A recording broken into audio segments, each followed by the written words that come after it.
В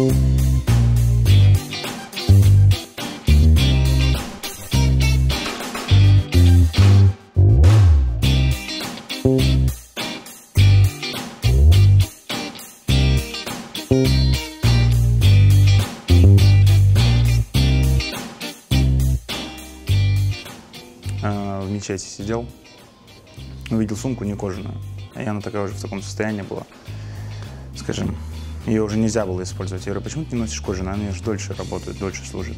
Ну, потому что дорого. Я говорю, неужели прям так дорого, да? И я хотел сломать этот стереотип просто, что если это кожа, то не говорится, что это очень дорого.